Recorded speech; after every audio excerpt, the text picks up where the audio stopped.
ખેડા જિલ્લાના માતા તાલુકાના મહેલજ ગામમાં વધુ એકવાર સ્થાનિક નેતાગીરી સામે દાદાગીરીના આક્ષેપો થયા છે। સત્યમેવ જયતે વોટ્સએપ ગ્રુપના એડમિન પર હુમલો કરવાનો આક્ષેપ સાથે ઓડિયો અને વિડીયો સોશિયલ મીડિયામાં વાયરલ થયા છે। માતર તાલુકાના મહેલજ ગામમાં વાયરલ થયેલા ઓડિયો અને વિડીયો બાદ સમગ્ર મામલો ચર્ચાનો વિષય બન્યો છે।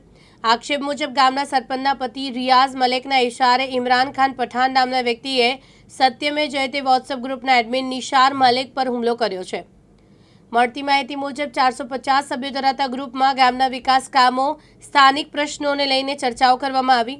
વિકાસના મુદ્દા ઉઠાવવાના કારણે ગ્રુપ એડમિનને ગ્રામ પંચાયત કચેરીમાંથી તેમની 2 દીકરીઓની હાજરીમાં ખેંચી મારવાનો પ્રયાસ કરવાનો આક્ષેપ છે।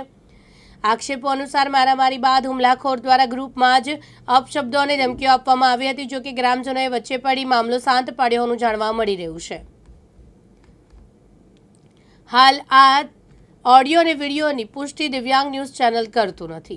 हेलो, गांव के आगेवान, गांव के बद्दे जो आगेवान आएंगे, गांव के नेते जाएंगे, अपन मेरी बात सुन, जो सुप्रीम के वकील है ने इनु थी थामले रुके, गांव वालों थी कोई थी थामले रुके ना, सुप्रीम के वकील है ने अपने गांव में इनु थी थामले रुकेंगे।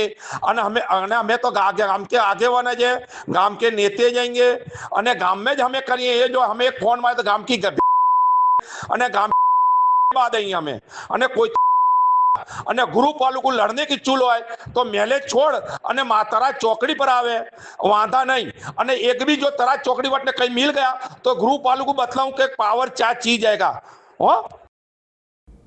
त्रिशाल पंड्या, दिव्यांग न्यूज, मातर खेड़ा।